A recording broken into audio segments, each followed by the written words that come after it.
as of our monitoring at this very hour, so far sa Tibuok Region 10, wala man kitay na monitor nga any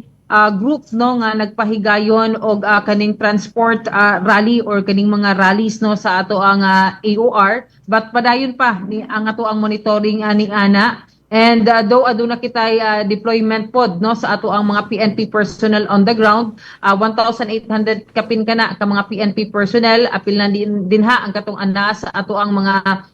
border control points, checkpoint nato, mag-conduct of mobile and foot patrolling sa ato ang mga gipang deploy sa mga major thoroughfares no, kaning ato ang mga apil na usab ni ana Bumbu Junel, kining ato ang mga local mga traffic enforcers no, ang ato ang mga CDM or kaning civil disturbance management, atong reactionary standby support force nga deployment so far so good as to whole region 10 as of this very hour. Nagpabiling malinawon no, wala pa kitay natala nga any untoward incident, ilabi na sa imong gikaingon nga mga sakinan nga gipang suyakan, wala pa pud kitay na monitor ni ana. Ang ato katuyuan sa atong deployment